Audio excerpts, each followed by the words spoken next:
कई बार व्यक्ति कहता है अगर बचपन में बच्चे ज्यादा पूजा पाठ करने लगे तो माई बाप चिंता में आ जाते हैं, कहीं ऐसा ना हो कि बाबा जी बन जाए।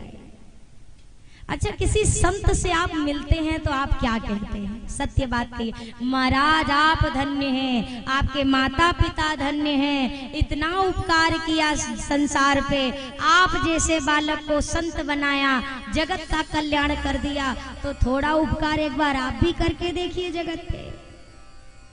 कहने में आदमी कहना और करना कितना फर्क है ना। बच्चे अगर बचपन से भगवान से जुड़े हैं तो ये भगवान की कृपा है और उनके कुछ पुराकृत कर्म है, और अगर नहीं जुड़े हैं तो उनको जोड़ना शुरू करिए। जो बच्चा भगवान का सम्मान करना सीख जाएगा उसी से उम्मीद करिएगा कि वो बुढ़ापे तक आपका सम्मान रखेगा, और जो बच्चा भगवान का सम्मान ना करे उससे आप भी अपने आने वाले समय में ज्यादा उम्मीद मत रखिएगा, कदापि मत रखिएगा। घर पे पहला स्कूल होता है बच्चों का, पहला गुरुकुल उसके घर से शुरू होता है, उसके माता पिता ही उसके निर्माता होते हैं। आप यत्न करिए कि ऐसा व्यवहार अपने घर में आप करिए, अपनी दिनचर्या ऐसी रखिए कि बच्चा देख देख कर संस्कारों को अर्जित करता रहे।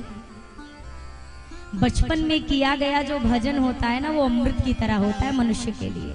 अमृत का पान एक बार करना पड़ता है, एक बार कर ले तो उसका जीवन अमर हो जाता है। ध्रुव प्रहलाद जी ने किया ना बचपन में ही। युवानी में किया गया भजन जो युवावस्था से शुरू होता है, ये होता है दूध दही घी की तरह, जिसको अगर एक बार जम के खा लो तो बुढ़ापे के लिए भी रोग व्याधा दूर हो जाती है। लेकिन अगर बुढ़ापे में आप भजन शुरू करते हैं तो बुढ़ापे में शुरू किया गया भजन पानी की तरह होता है, और पानी की जरूरत हर 15-20 मिनट पे। फिर आप इसे अपने जीवन से अलग नहीं कर सकते। बुढ़ापे में अगर आप शुरू करने का विचार कर रहे हैं तो एक निवेदन करूं भैया, फिर याद रखिएगा कि एक भी श्वास आपके मुख से राम नाम के बिना व्यर्थ नहीं जानी चाहिए। श्वास श्वास में नाम रट वृथा श्वास मत खोए, ना जाने इस श्वास का फिर आमन हो ये ना हो। एक एक श्वास में फिर नाम रटिए, तब तो बुढ़ापे तक के लिए छोड़िए।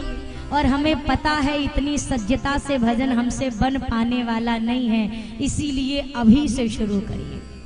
मैं एक बात कहती हूँ अक्सर कि जिसका भजन बचपन से शुरू नहीं हुआ उसका 55 के बाद भी होने वाला। 55 के बाद आप सिरप पिएंगे और टेबलेट खाएंगे कि मंदिर जाएंगे? कहिए 55 के बाद आदमी हॉस्पिटल और डॉक्टर साहब के पास जाएगा कि पंडित जी के पास हवन पर कराने जाएगा? 55 के बाद आदमी तीर्थ जाएगा? तीर्थ वीर्थ की यात्रा नहीं होनी है, फिर खाली दवा के दुकान से घर तक की यात्रा होगी, अस्पताल से घर, घर से अस्पताल, इतनी यात्रा है। और अगर कृपा है भगवान की, घर में भी है तो शरीर ऐसा साथ छोड़ता है कि फिर आगे की कोई क्रिया बन पाने वाली नहीं है। न सुमिरन हो सकता है उस अवस्था में, न चिंतन में मन लगता है। जो जीवन भर ना किया हो बुढ़ापे में, उससे कहिए बाबा आप ध्यान लगाओ, तो बाबा भी नहीं कहेंगे हमारा इतना ध्यान लगता तो हम खेत ना रखा लेते जाके अपना। कहना बाबा माला जपो, अगर हम माला जप पाते तो अपने घर का अपना खटिया नहीं बीन लेते बैठे बैठे खाली है। बाबा दर्शन कर लो, अगर आंखों से इतना बढ़िया दिखाई देता तो हम जाके अपना काम नहीं संभाल लेते। बुढ़ापे में भैया ये सब होने वाला नहीं है। भजन कर लो जवानी में, बुढ़ापा किसने देखा है? बुढ़ापे में आंख थक जाएगी तो दर्शन कर नहीं पाओगे, तो दर्शन करो जवानी में, बुढ़ापा किसने देखा है?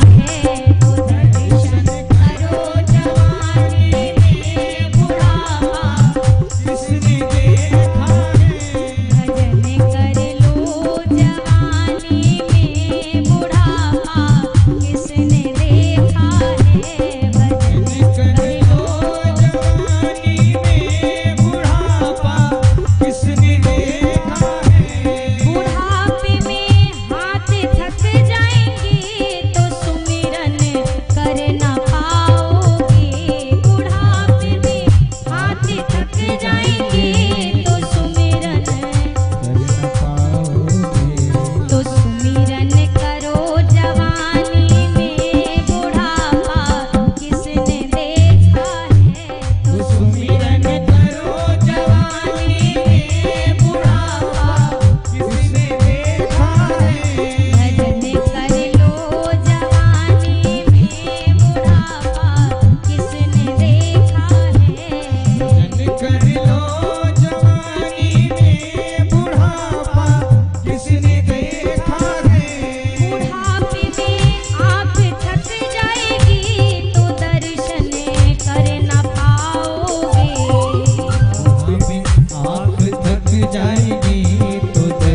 जोर से मत गाइए, हार्ट पेशेंट होगा तो फेल हो जाएगा। इधर ही धीरे धीरे गाओ, अपना भी तो बचा के रखना है। इंडियन आइडल में जाना जो है अगले सीजन में। तो तीरथ करो जवानी में बुढ़ापा, तो तीरथ करो जवानी में बुढ़ापा, भजन कर लो जवानी में बुढ़ापा। कई लोग कह रहे हैं आपने नहीं देखा होगा, हमारा देखा दिखाया है। 80 पार मरब ना 80 के पहले हम यमराज छुएंगे हमको। भजन कर लो जवानी में बुढ़ापा, तो दर्शन करो जवानी में बुढ़ापा। जरा दोनों हाथों को ऊपर करके तालियों के साथ कहिएगा।